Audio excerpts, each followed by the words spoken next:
एक व्यक्ति की बुराई की तो राम जी ने कहा बताओ। राम जी के यहाँ तो ये होता था, तुम बताओ दंड क्या देना है। जो व्यक्ति अपनी कोई बात लेकर के आता था तो प्रभु से ही कहते थे कि आप बताओ इसे दंड क्या दिया जाए।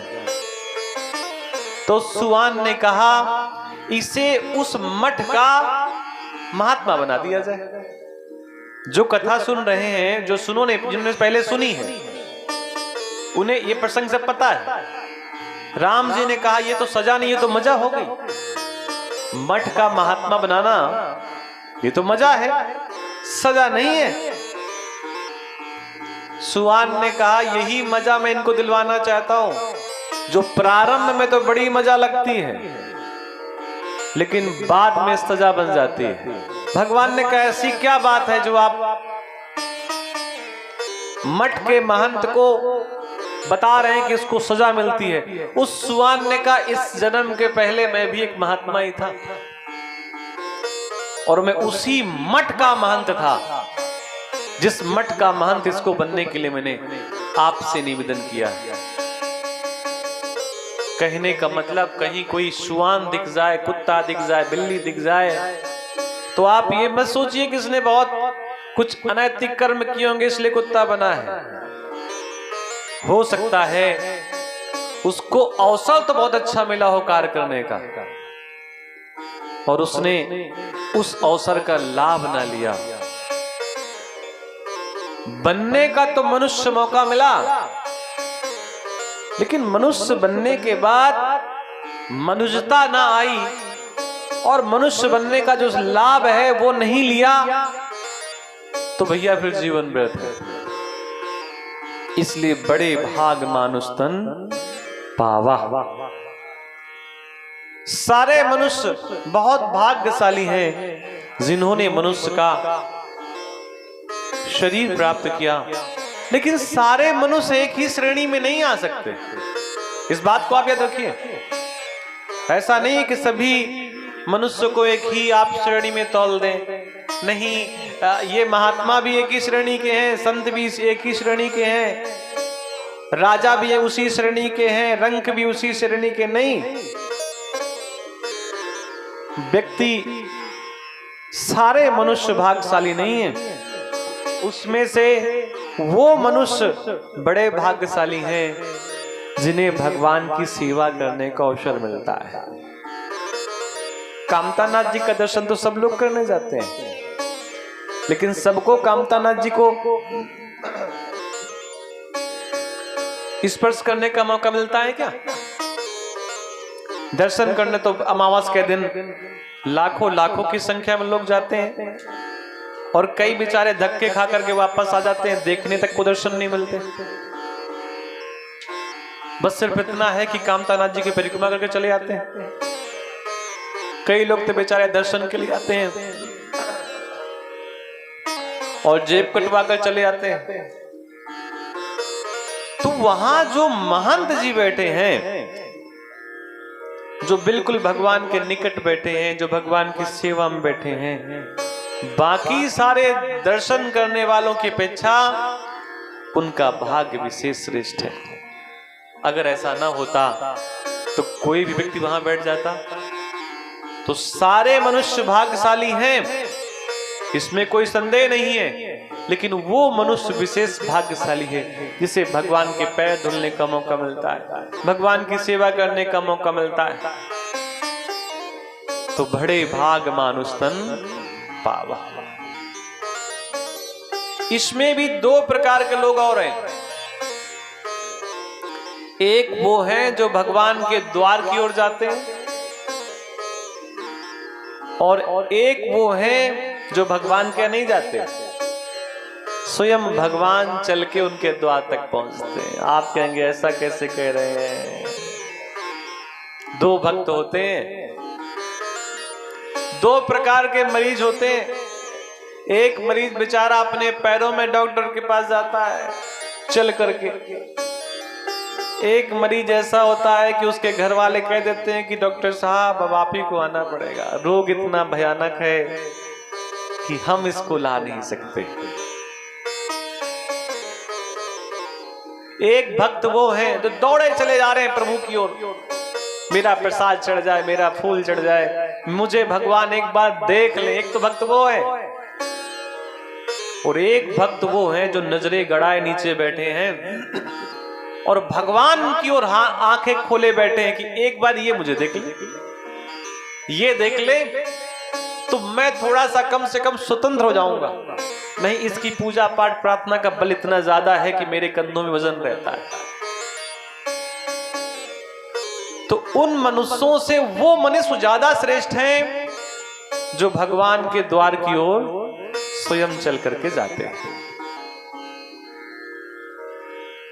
लेकिन एक और मनुष्य है जो कहीं नहीं जाते, अपनी झोली माला अपने पास रखते हैं, जो उनका काम है वो कार्य करते हैं और भगवान को उनके आश्रम को ढूंढ ढूंढ करके जाना पड़ता है। आश्रम एक दीख मग माही, खग मृग जीव जंतु तह नाही।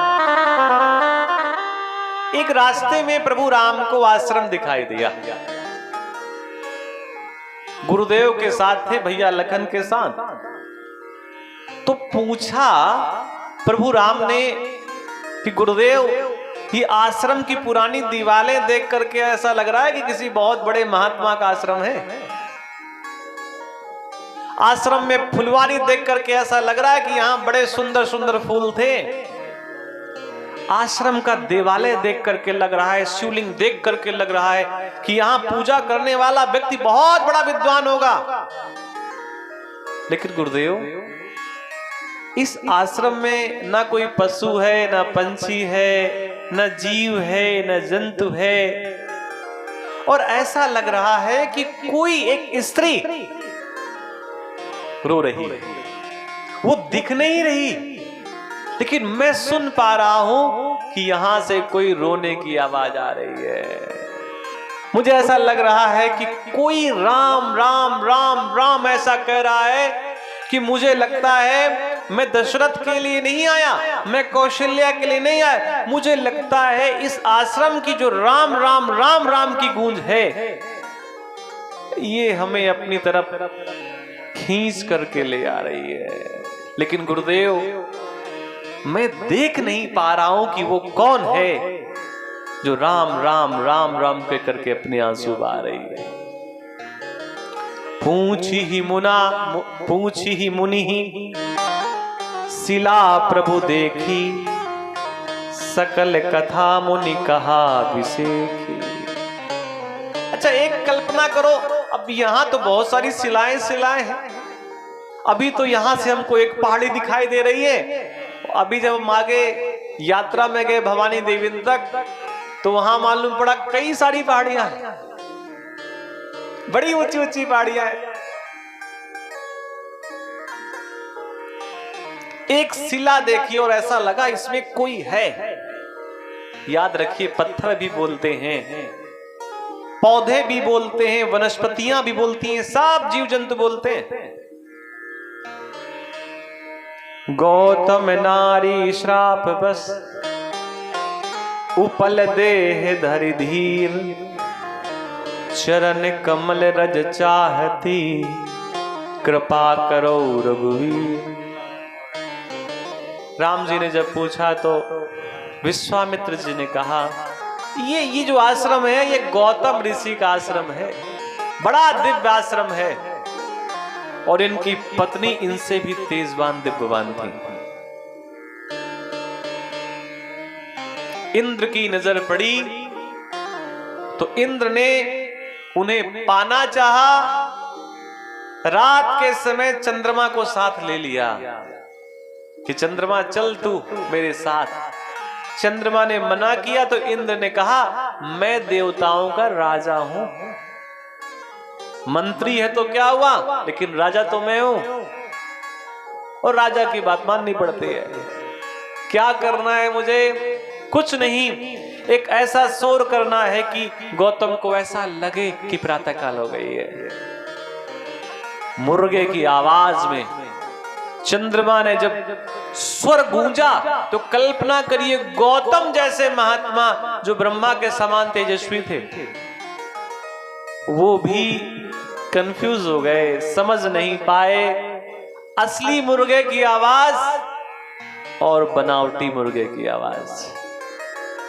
स्नान करने चले गए गंगा में, रात का समय था, गंगा में स्नान करने गए तो गंगा ने कहा कौन ऐसा व्यक्ति है जो रात में मुझे जगाने आया। नदियां भी रात में सोती हैं, नदियों में भी स्नान करने का, कुएं में स्नान करने का एक समय होता है। गौतम जी ने कहा पुत्र मां मैं तो रोज आता हूं और कभी तुमने ऐसा नहीं कहा। गंगा माता ने कहा पुत्र गौतम रोज तुम प्रातः काल आते हो। गौतम जी ने कहा आज भी प्रातः काल आया हूं, मुर्गा बोल रहा था। मां ने कहा पुत्र तू कितना भोला है, तुझे असली मुर्गे की बांग और नकली मुर्गे की बांग में अंतर समझ में नहीं आया। जा तेरे साथ छल हुआ है।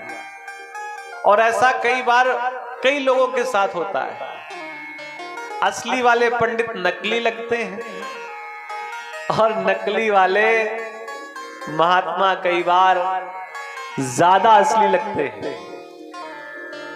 और जब व्यक्ति नकली वाले महात्माओं से कई बार ठगा जाता है तो असली वाले पे भी आसानी से विश्वास नहीं होता है।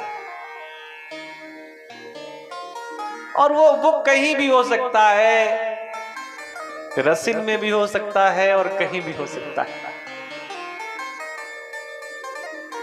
अगर एक बार व्यक्ति दूध पीते समय ओंठ जल जाए तो भले ही कितना विश्वसनीय पात्र ये कहे कि भैया माठा है माठा है माठा है, वो कहेगा नहीं नहीं सफेद ये भी है, सफेद वो भी था और उससे ज्यादा यह सफेद है। और उसको जब मैंने जिह्वा पे ले गया तो मेरी जिह्वा जल गई, सफेद ये रंग दोनों का एक ही है। अरे जब उत्पत्ति एक ही है तो रंग एक जैसा ही होगा। उसको फूंकता है कटोरी में डाल करके, उंगली डुबो करके देखता है कि कहीं गर्म तो नहीं है, क्योंकि उंगली जिह्वा से मजबूत होती है, उंगली सहन कर लेती है और फिर उसे फूंक फूंक करके पीता है।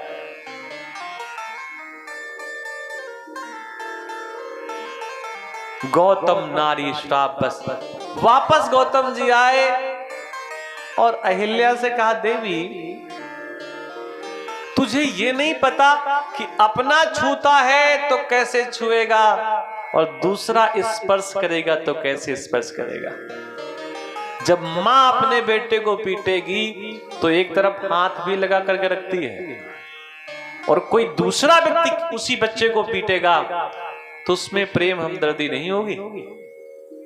जब कुंभकार मटके में चोट पहुंचा रहा होता है तो अंदर से हाथ लगाए रहता है धीरे धीरे, और दूसरा कोई चोट पहुंचाता है तो मटका टूट जाता है। तुझे अपने और पराये पे समझ में नहीं आया, विश्वास नहीं जमा पाई, कौन अपना कौन पराया, और पत्थर के जैसी बैठी रही, पहाड़ बनी पड़ी रही। तुझे थोड़ा भी एहसास नहीं हुआ कि गौतम के मन में कभी किसी प्रकार की कामना नहीं हो सकती। पत्थर के जैसी शिला बनी बैठी रही, जैसे पत्थर हिलता डुलता नहीं। जा पत्थर की हो जा। पहली बार पति के जिह्वा में इतने कठोर वचन माता अहिल्या ने श्रवण किया, पहली बार सुना।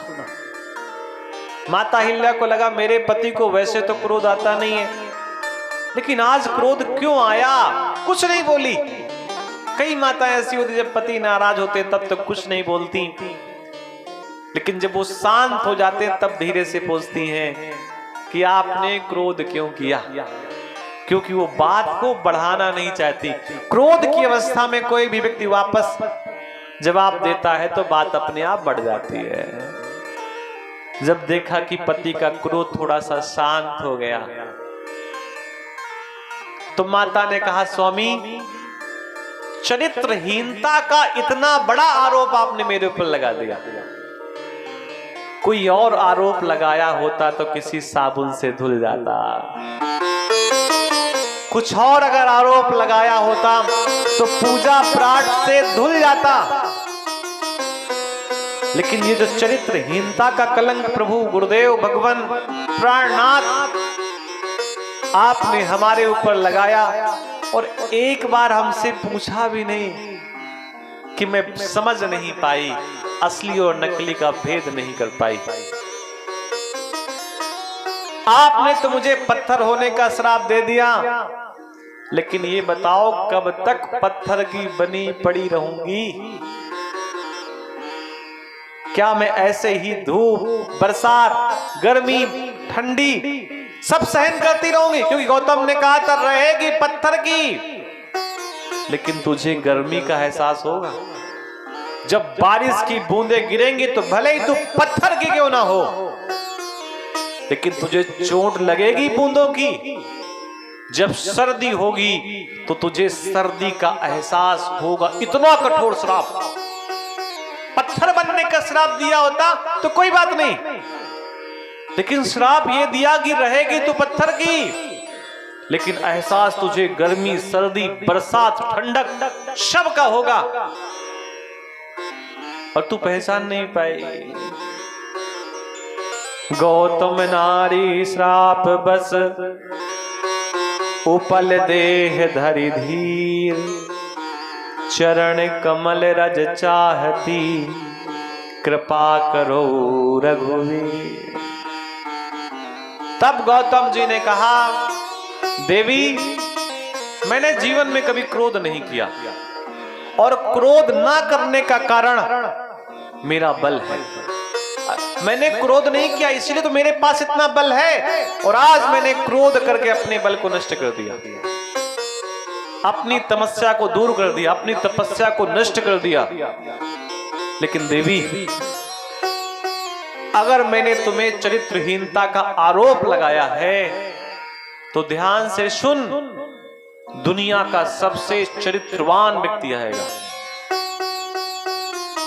क्योंकि कोई साधारण व्यक्ति इस कलंक को साफ नहीं कर पाएगा। लोग तो बड़े श्रेष्ठ होंगे, अवतार तो भगवान के कई सारे हो चुके होंगे, वो परशुराम बनकर के कहीं आए होंगे, राम से आने से पहले वो कई स्वरूपों में आ सकते हैं, नरसिंह के स्वरूप में आ सकते हैं, प्रहलाद को बचाने के लिए, सूकर के स्वरूप में आ सकते हैं, धरती की रक्षा करने के लिए, किसी भी स्वरूप में आ सकते हैं। लेकिन वो उस रूप में जब आएंगे जब वो मर्यादा की उच्चतम सीमा पे होंगे।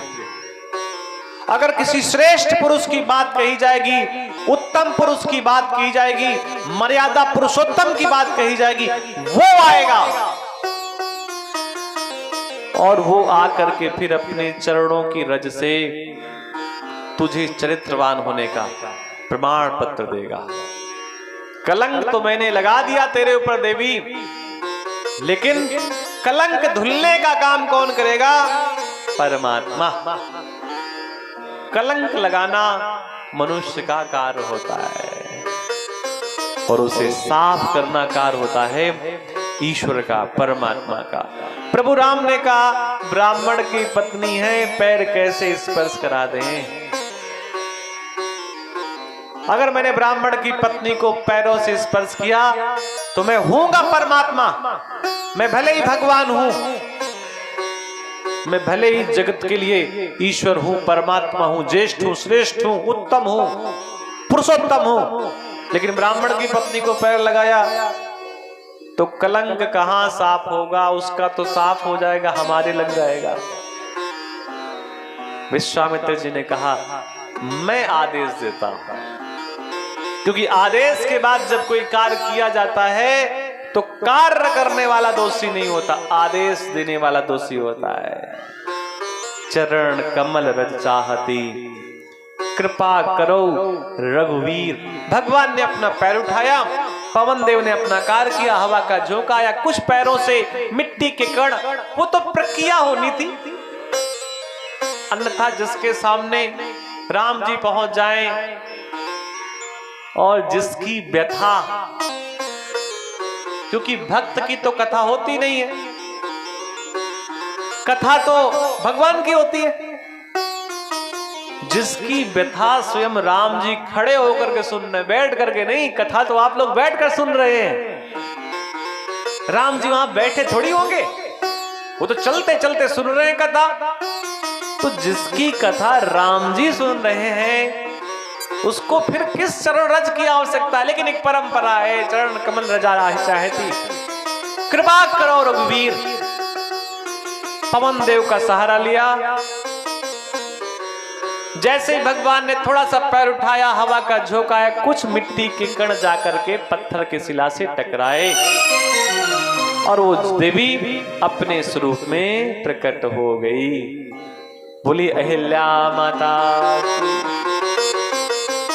इतनी प्रसन्न हुई मां प्रभु को देख करके, और कल्पना करिए वो क्षण, वो प्रभु को तो देख रही है, राम जी को तो देख रही है, लेकिन बार बार धन्यवाद अपने पति का कर रही है। देख तो राम को रही है, सामने भगवान खड़े, भगवान को कोई धन्यवाद नहीं। धन्यवाद किसे? प्रभु को। अगर उस दिन क्रोध ना आया होता मेरे पति को, तो मुझे राम के दर्शन करने का सौभाग्य कैसे मिलता। बाबा कहते हैं अतिशय बड़भागी, बड़भागी नहीं, बड़भागी तो बहुत सारे हैं, लेकिन कौन? अतिशय बड़भागी, चरण ही लागी, जुगल नयन जलधार बही। अतिशय बड़भागी,